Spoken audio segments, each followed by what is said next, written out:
থেকে, মানে আমরা যখন স্কুলে পড়ছি 7, 8, 9, সেই সময়টা সরস্বতী পুজোটাই প্রেমের মূল দিন ছিল। আর প্রেম মানে তখন ওই দিনকে কি পড়ে আছে আমাদের তখন সামনে দিয়ে হেঁটে যাচ্ছে, মানে এখনকার মতন তো আর ওয়নির্ভর প্রেমটা তখন ছিল না, আমাদের ছোটোবেলায় অত সাহসও ছিল না। যে কোনো সময় মানুষের মধ্যে প্রচুর রং থাকে এবং সেটা আমরা দেখতেই পাচ্ছি। মানে এখন গ্রে ডিভোর্স এবং তারপরে রিম্যারেজ আমরা এত বেশি করে দেখতে পাচ্ছি, কারণ একটি মহিলা বিবাহিত রয়েছেন, একটি পুরুষ সে বিয়ে ভাঙার বিবাহিত হন বা কোনো কমিটেড রিলেশনে থাকুন। আমি মানসিকভাবে এটাকে সমর্থন করি না, কিন্তু নন্দিনী হয়ে আমি সারাক্ষণই এটা করে যাচ্ছি, চারটি পয়সার জন্য কি করছি। ভ্যালেন্টাইন্স ডেকে তো আমরা মানি না, মানে আমার ক্ষেত্রে প্ল্যান থাকে সবসময় সরস্বতী পুজোতে। আর আমি ব্যক্তিগতভাবে প্রেমের জন্য, রোম্যান্সের জন্য আলাদা করে কোনো দিন ট্যাগ এগুলো বিশ্বাসই করি না। আমার মানে একটা লং ড্রাইভে বর্ষার দিনে হঠাৎ কখনো কারুর সাথে কথা, মানে আমার ক্ষেত্রে তো মানে cerebral connection is very important. আমি মারাত্মক রকমের সেপিওসেক্সুয়াল, মানে তার যদি মাথাতে মগজাস্ত্র না থাকে তাহলে আমি মানে এমনিতেই খুব হতাশ এবং পরাস্ত। এই এক্সট্রা অবশ্য এই কথাটা বলার মানে হয় না, এখন চারপাশে প্রচুর এই ধরনের সম্পর্ক হয়, যারা করেন তারা করেন।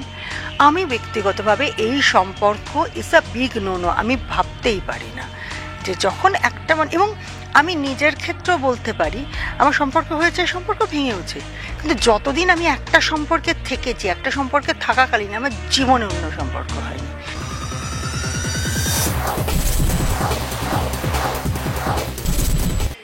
বসন্তকালের বিকেলের আমেজে একেবারে আপনাদের খুব পছন্দের একজন অভিনেত্রীকে পেয়ে গেছি সঙ্গে। দেখতেই পাচ্ছেন সঙ্গে রয়েছে রূপাদি। প্রথমেই বলো রূপাদি, কেমন আছো? খুব ভালো আছি, আর বসন্ত এসে গেছে, সুতরাং এর থেকে ভালো থাকার সময় হতেই পারে না। আমি না খুব একটা মানে লোকে গালাগালি দেবে, আমি শীতকালে খুব একটা কমফোর্টেবল নই, মানে আমি এখনও আমি একটা সোয়েটার পরে ঘুরছি, আর আমার প্রচণ্ড কোল্ড অ্যালার্জি, ফ্যাঁচ হেঁচে যাই। এখন সিনেমা হলে গেলে আমাকে মোটা সোয়েটার পরতে হয়, কারণ ওখানে নর্মাল মানুষরা এসি জ্বালিয়েই থাকে, আর এইরকম ট্রানজিশনের ওয়েদারে আমি প্রায় ওখানে কুপোকাতে করতে করতে সিনেমা দেখি। তো এখন এই যে ওয়েদারটা একটা বেশ মনোরম, হালকা হাওয়া, বেশ ভালো লাগে, দারুণ আছি। আগাগোড়াই প্রকৃতিকে এনজয় করতে তুমি ভালোবাসো। হ্যাঁ, আর তোমাকে দেখে বোঝা যাচ্ছে যে একদম বসন্তকাল সমাগত। আনন্দে সেটে পেলাম তোমাকে। কিভাবে চলছে শুটিং যদি একটু বলো? শুটিং চলছে যেরকম দেখছো। আজকে এই মুহূর্তে আমাদের যেহেতু লাহিড়ি বাড়ির সিন নেই, লাহিড়ি বাড়ি যখন থাকে পুরো গম গম করে, মানে সমস্ত আর্টিস্ট একসাথে থাকে। আজকে বিভিন্ন জায়গা থেকে বিভিন্ন হসপিটাল মিলিয়ে মিশিয়ে হয়, আর আমাদের ওই ক্যামেরার সামনেই শত্রুতাটা আমরা উসুল করে নিই। ক্যামেরার আড়ালে আমরা যা করি, মানে আড্ডা হুল্লোড় মজা, মানে যেটা হয় আর কি, মানে লাহিড়ি বাড়ির সিন একসাথে না থাকলে আমরা নিজেরাই বোর হয়ে যাই, সবাই নেই, ফাঁকা কী করছি, মজা হচ্ছে না। তো মানে আজকেই বরং আমি একটু বোর হয়ে রয়েছি, আজকে আর্টিস্ট খুব কম রয়েছে, মানে টেকনিক্যালি সব দিন তো সেরকম পরিমাণ সিন থাকে না, তাই। এবং সবে সরস্বতী পুজো গেল এবং প্রেমের সপ্তাহ শুরু হয়েছে। সরস্বতী পুজো কেমন কাটলো যদি একটু বলো? খুব মজা করে কেটেছে, কারণ আমাদের যিনি প্রডিউসার নীলাঞ্জনা, জিনিস মামাস প্রোডাকশন যাদের, তো তার বাড়িতে পুজো ছিল, মানে আমাদের বাড়ির পুজোর মতন আর কি। কেউ শাক বাজাচ্ছি, কেউ আরতি করছে। আমাদের যিনি প্রোগ্রামার তিনি পুরোহিতকে অ্যাসিস্ট করছেন, আর আমার কি অবস্থা, আমি এত ট্যালা, আমি দেখে বলছি ওমা, পুরোহিতকে যিনি অ্যাসিস্ট করছেন তাকে কীরকম আমাদের প্রোগ্রামারের মতন দেখতে। মাথায় ঠাঁই করে চাটি মেরে অনিল বলছে আরে দোষ, ওটা তো রোজ তাই। তো ওই দিনটা মানে পুরো বাড়ির সরস্বতী পুজোর মতন সবাই সেজে গুজে মজা করেছি। আর এই যে প্রেমের সপ্তাহ বললে না, আমাদের কিন্তু, আমরা তো ওল্ড স্কুল, মানে আমাদের ছোটোবেলায় কিন্তু ভ্যালেন্টাইন্স ডের সমারোহ থেকে, মানে আমরা যখন স্কুলে পড়ছি 7, 8, 9, সেই সময়টা সরস্বতী পুজোটাই প্রেমের মূল দিন ছিল। আর প্রেম মানে তখন ওই দিনকে কি পড়ে আছে আমাদের তখন সামনে দিয়ে হেঁটে যাচ্ছে, মানে এখনকার মতন তো আর ওয়নির্ভর প্রেমটা তখন ছিল না, আমাদের ছোটোবেলায় অত সাহসও ছিল না। তো ওই দেখা আর কি, কে পাঞ্জাবি পরেছে আর কে শাড়ি পরেছে, ওই চোখের দেখা, ওই দিনকে হয়তো একটু কথা বলা, ও সে দুর্দান্ত ব্যাপারটা ছিল। এখন আমি স্কুলের বাচ্চারা যখন যাই তাদেরকে হাঁ করে দেখে বোঝার চেষ্টা করি, আচ্ছা ওদেরকে একটু বেশি ভালো লাগছে। বাট এখন সবার কাছেই সবটা তো সহজ, ম্যাটার অফ ফ্যাক্ট। কারণ আমরা যখন 8, 9-এ পড়ছি তখন তো আর আমাদের এরকম সারাক্ষণ হোয়াটসঅ্যাপ করার অপশান ছিল না, স্মার্টফোন ছিল না। তো সেইখানে দাঁড়িয়ে এখন সবারই সবটা খুব সহজ হয়ে গেছে, অনেকটা ওদের ভাষাতে ক্যাজ হয়ে গেছে। কিন্তু আমার জেনজি, কিন্তু আমার না এখনও সরস্বতী পুজোর দিন মানেই আমি শাড়ি পরবো, সরস্বতী পুজোটা আসলে মানে দুনিয়া যায় বাড়বে, আমি সেজে গুজে কাচের চুড়ি পরে বেরোবো, মানে এখনো ওই ফিলিংটা থেকে আমি বেরোতে পারিনি।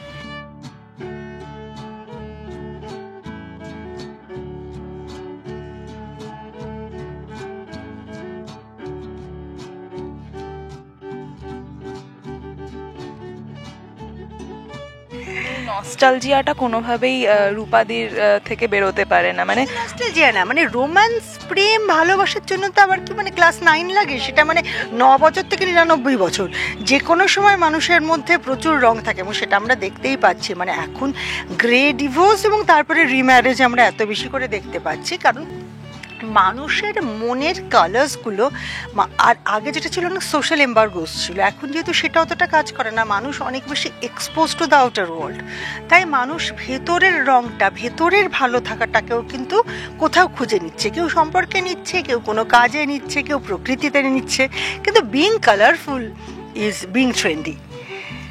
তুমি যেহেতু এখন সম্পর্ক বিচ্ছেদের কথা বললে, বা এই যে ধরো ডিভোর্সের কথা এখন ভীষণভাবে এটা দেখা দিচ্ছে, তো সেক্ষেত্রে তোমার কি মনে হয় প্রেমটা কিভাবে বজায় থাকতে পারে বা কিভাবে বজায় রাখা যেতে পারে? দেখো, প্রেম না খুব একটা তাৎক্ষণিক এক্সাইটমেন্ট, যে কারণে প্রেম হচ্ছে একটা সেই মুহূর্তের ভালো লাগা, সেই মুহূর্তের উত্তেজনা, কিন্তু একটা দীর্ঘস্থায়ী সম্পর্ক আমি বিশ্বাস করি ওই যে শাহরুখ খান প্যার দোস্তি হয়, মানে সে যদি তোমার বেস্ট ফ্রেন্ড হতে হবে, তোমার ভালোটা এবং খারাপটা তোমরা একে অপরকে যদি পুরোটা নিয়ে চলতে না পারো, মানে দেখো আমি আমার সবটাকে আমার নিজের পছন্দ নয়, তো তার জন্য তো আমি আমার গলা কেটে দিচ্ছি না, আমি তো আমাকে নিয়েই চলছি, তো সেই লেভেলের ভরসা, মিউচুয়াল আন্ডারস্ট্যান্ডিং, কম্প্যাটেবিলিটি, ট্রাস্ট, ওই মানুষটার সঙ্গে থাকলে I can feel like home, এই ফিলিংটা যতদিন থাকে ততদিনই সম্পর্ক থাকে। কারণ আমাদের আগের প্রজন্মের ক্ষেত্রে সেই ফিলিং ছাড়াও মানুষ থেকে গেছে দুটো কারণে। একটা হয়েছে মেয়েদের ইন্ডিপেন্ডেন্সটা তখন এখনকার মতন এতটা ভাবা হতো না, মানে অনেক চাকুরিরতা মহিলাকেও বলা হয়েছে তোমার সন্তান হয়ে গেছে, এখন তুমি বাড়ির বাইরে বেরোবে না, এখন তুমি ছেলে মানুষ করবে। অনেক মধ্যবয়সী বা প্রান্তিক বয়সী মানুষকে বলতে শুনেছি সারা জীবন সংসারের জন্য করেছি কি পেলাম, এই বিলাপটাও করতে শুনেছি। এটাও শুনেছি যে আজকে যদি আমার রোজগার থাকতো আর যদি আমার একটা থাকার জায়গা থাকতো তাহলে আমাকে এভাবে এগুলো মানিয়ে নিতে হতো না। এইসব বিলাপ আমরা আমাদের আগের প্রজন্মে প্রচুর মানুষের ক্ষেত্রে শুনেছি। এখন কিন্তু খাওয়া পড়ার জন্য থেকে যাওয়ার প্রবণতাটা মানুষের মধ্যে আর নেই। যারা আছেন তারা ভালোবেসে আছেন, যারা আছেন তারা একসাথে আছেন, এবং যারা নেই তারাও যে সব সময় মুখ দেখা থেকে বন্ধ করে দিচ্ছেন তা না। হয়তো বিবাহ বিচ্ছেদের পরেও তাদের মধ্যে একটা সুন্দর সাবলীল সন্তানকে ঘিরে বন্ধুত্বপূর্ণ সম্পর্ক আছে, দুজনেই রিম্যারেজ করেছেন। এখন মানুষ না সামাজিক জুতোর বাড়িটাকে আর সেভাবে নেয় না, ছি সমাজ কি বলবে, সেই অত্যাচারকে আমি সামলানোর জন্য আমি বিয়েতে থেকে গেলাম আর সেই ফ্রাস্ট্রেশনটা আমি আমার পার্টনার এবং সন্তানের উপর তুলতে লাগলাম সারা জীবন। এখন সেভাবে নেই ব্যাপারটা। এখন একসাথে থাকো বা আলাদা থাকো, প্রতিটা মানুষ নিজের মতন করে আমার মনে হয় যে একটা সম্মানীয় জীবন বাঁচছেন। মানে আমার কি মনে হয় জানো, যেখানে ভালোবাসা নেই মানুষ সেখানে থেকে যেতে পারে, এটা আমি ব্যক্তিগত জীবন এবং কর্মজীবন মিলিয়ে বলছি। কিন্তু যেখানে সম্মান নেই সেখানে মানে কাজের জায়গাতেই মানুষ থাকতে পারেন, একটা সময় চাকরি চেঞ্জ করে ফেলে, তো সংসার তো খুব কঠিন ব্যাপার।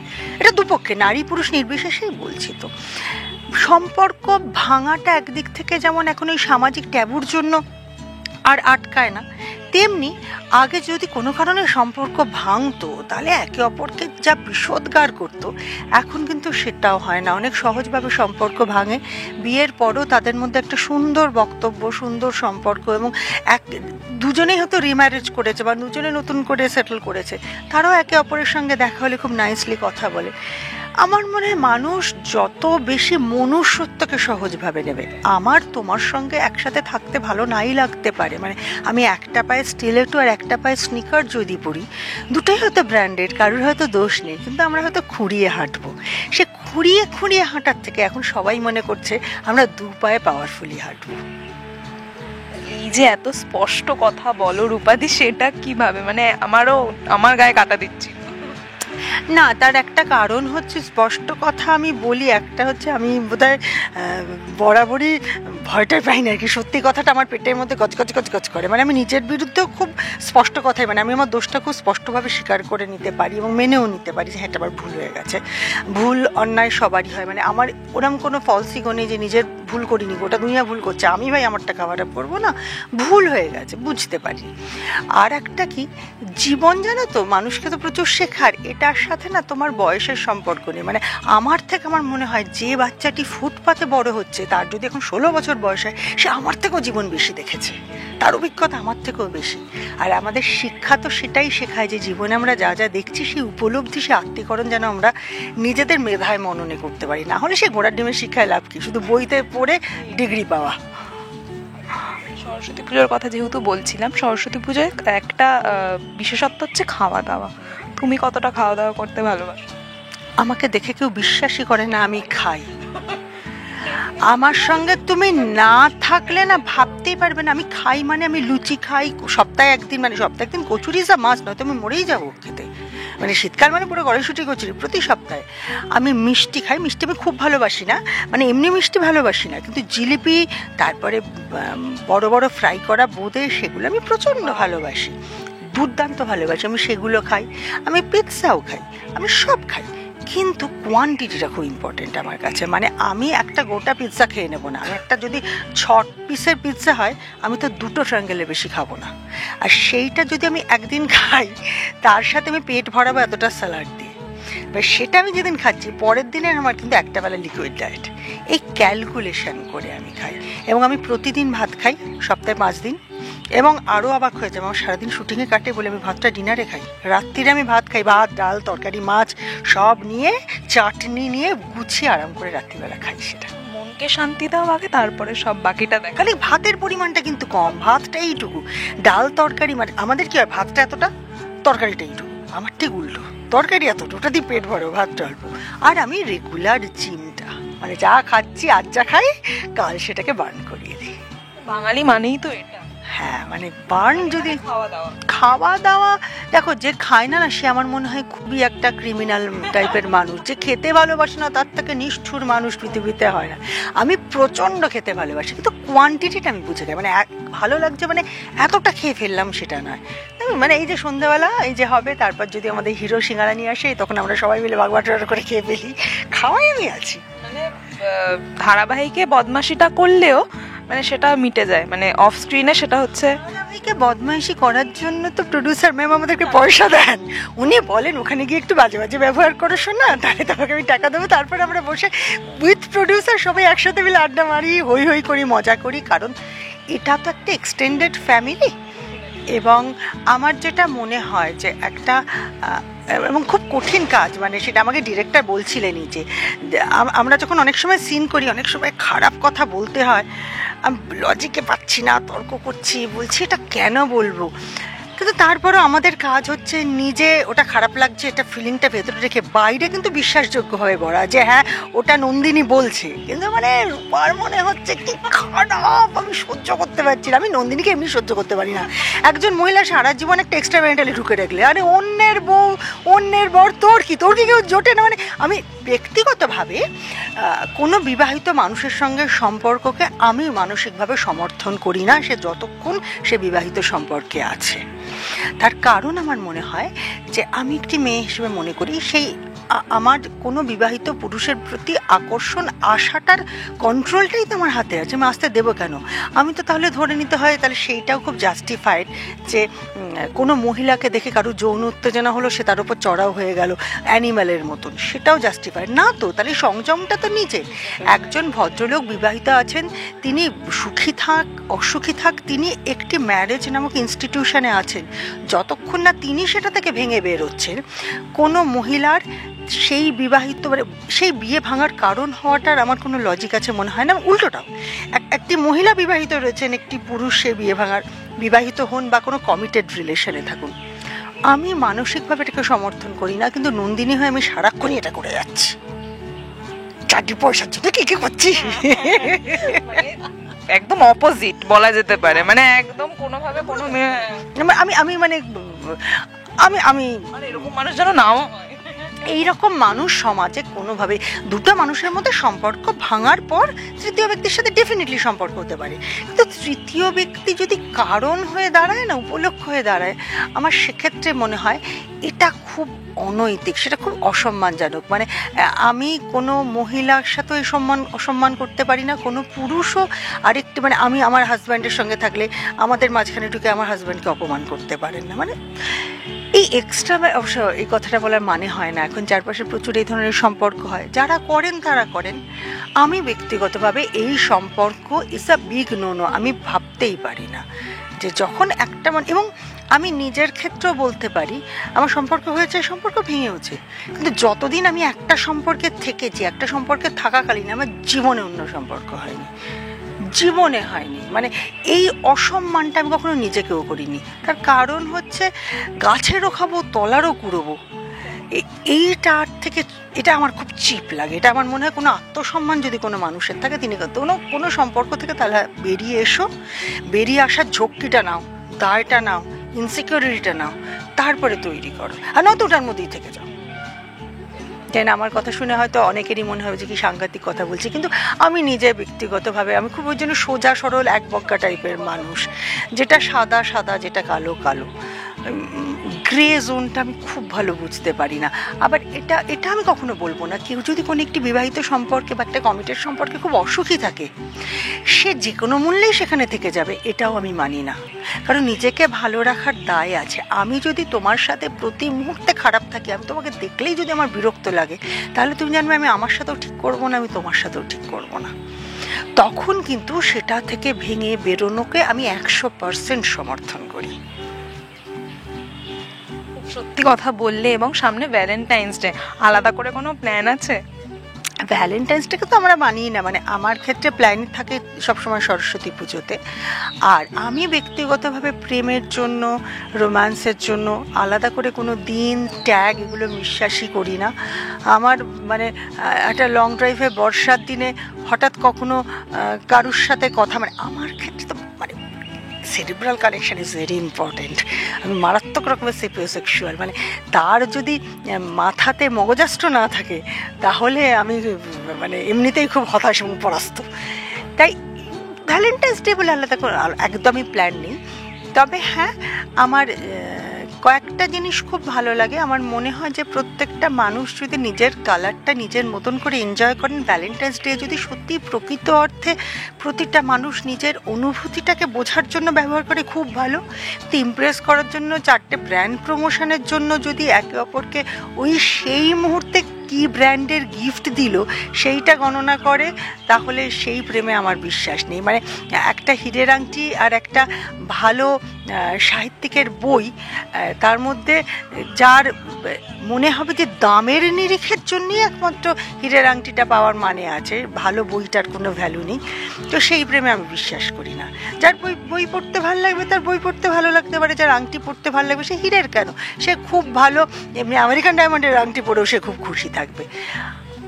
যে কোনো সম্পর্ককে টাকার নিরিখে জাজ করাতে আমি কোনোদিন বিশ্বাস করিনি, এবং আমার গোটা জীবনযাপনটাই এইভাবে থেকেছে। মানে এটা খুব জোর গলায় বলতে পারি, যারা আমার ব্যক্তিগত জীবনে চেনেন তারা খুব ভালো করে জানেন যে অর্থের তো ডেফিনেটলি প্রয়োজন আছে, কিন্তু সম্পর্ক অর্থ দিয়ে মানে নিরূপণ করাকে আমি বিশ্বাস করিনি কখনোই। তুমি একা থাকলে কি করতে বেশি পছন্দ করো? মানে কাজের সূত্রে তো ফ্রি থাকা খুবই কঠিন, তো সেক্ষেত্রে একা থাকলে তুমি কি করতে পছন্দ করো? ঘুরতে যাওয়া বা কোন জায়গাটা বেশি পছন্দের সেটাও? কাজের সূত্রে বাদ দিয়ে বেশিরভাগ সময়টা আমি একাই থাকি এখনো। তো সেটা আমার সব থেকে পছন্দের সময় কাটানো। একটা হচ্ছে, অস্বীকার করার কোনো উপায় নেই, সেটা হচ্ছে এক্সারসাইজ করে, জিম। ওটা আমার অ্যাডিকশান, এবং এখানে প্রোডাকশানে সবাই জানে, মানে সকালের কল টাইমটা যদি আমি জিম করে আসতে না পারি, আমি এসেই ঝামেলা করতে শুরু করবো। আগে আমাকে জিমটা কেন করতে দিলে না, আমাকে এখনো 10 মিনিট হাতে সময় ছিল। ওইটা আমার একটা নেশা আছে। তাছাড়া ওটিটি দেখা, বই পড়া, সিনেমা দেখা, মানে আমি সিনেমা পাগলের মতন সিনেমা। আমি এখন অবধি বাংলা, হিন্দি, ইংরেজি যা যা রিলিজ করে আমি সমস্ত হলে গিয়ে দেখি। এই যেমন গত সপ্তাহে মানে এই শনিবার দিনকে আমি দেখলাম ওই once upon a time in Kolkata মায়ানগর। আমি পাগল হয়ে গেছি সিনেমাটা দেখে, জাস্ট পাগল হয়ে গেছি। তা আমি নিয়মিত এইগুলো করি। এগুলো আমি একা থাকলে, আমার একটা সিনেমা দেখার বন্ধু আছে, আমরা দুজনে আলোচনা করি, দেখেছিস এই শোটা দেখেছিস, এই ফ্রেমটা দেখেছিস, সেগুলো হয়। আর তার বাইরে একা থাকলে, হ্যাঁ একা না, বন্ধুদের সাথে আমি ফুচকা খেতে খুব পছন্দ করি, উইকেন্ডে ডাইন আউট করতে পছন্দ করি। আমি গাড়ি চালাতে পারি না তাই, কিন্তু যে গাড়ি ভালো চালাতে পারে, আমার একটি বান্ধবী আছে সে খুব ভালো চালাতে পারে, তার সাথে গাড়ি চালিয়ে বা লং ড্রাইভ ভাড়ের চা পছন্দ করি। আর অনেকটা আমার মি টাইম লাগে, ওই নিজের মতন থাকা। সারাদিন পরে না রাত্রি 9:30 10টা যখন বেজে যায়, আমার কোনো পার্টি কোনো গেট টুগেদার ভালো লাগে না, ওটা আমার মি টাইম। ওই সময়টা আমি একদম নিজের স্পেসে থাকতে পছন্দ করি। অনেক ভালো কথা বললে রূপাদি। এবং দর্শকদেরকে কি বলবে যারা তোমাকে এখনো অবধি ভালোবাসছে? ধারাবাহিকে পছন্দ করার বিষয়টা তো বলবো না, মানে যারা অপছন্দ করছে তাদেরকেও কি বলবো? আমি দর্শকদের একটা কথাই বলবো, যেটা একটা ছোট্ট এক্সাম্পল বলছি, যে কদিন আগে আমার একজন বান্ধবী বলছিলেন যে এটা রাস্তাঘাটে যেখানে যাওয়া সেলফি তুলতে যায় ভিড় করে, এগুলো তুমি অনেকে তো অনেক সময় তাড়াহুড়ো থাকলে বিরক্ত হয়। আমি বলি যে এটা না আমার কাছে আশীর্বাদ, কারণ আমায় দর্শকরা দেখছেন, ওনারাই আমাদের লক্ষ্মী। যেদিন দর্শক আমাদের দেখবেন না, আমাদের কোনো ভ্যালু নেই।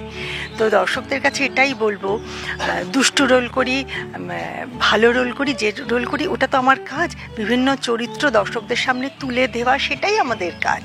তো যখন যে চরিত্রই করি না কেন, সেই চরিত্র দেখতে চাইবেন, আমরা চেষ্টা করবো, আমি চেষ্টা করি সাধ্যমতো বিশ্বাসযোগ্যভাবে অভিনয়টা করতে। অভিনয়টা দেখবেন, ভালো মন্দ যেমনই থাকুক না কেন, যদি খারাপ লাগে বলবেন যে এই জায়গাটা ভাল লাগেনি, এই জায়গাটা ভাল লেগেছিল। আর এর বাইরে এখন তো সোশ্যাল মিডিয়া বা এদের জন্য মানুষটাকে আপনারা অনেক সহজে চিনতে পারেন, জানতে পারেন আমরা কে কীরকম। মানুষটার পাশে থাকবেন, কারণ দোষে গুণে যেমনই হই না কেন আমি, আপনারা তো আমার পরিবারেরই লোক, আমি আপনাদের পরিবারের একটা অংশ। বাড়ির লোকের উপর রাগ করা যায়, কিন্তু তাকে ফেলে দেওয়া যায় না। টলিউড ফোকাস কলকাতা চ্যানেলটি আপনাদের ভালো লেগে থাকলে লাইক করুন, সাবস্ক্রাইব করুন এবং আপনাদের পছন্দের ভিডিওটি অবশ্যই শেয়ার করুন। Tollywood focus Kolkata.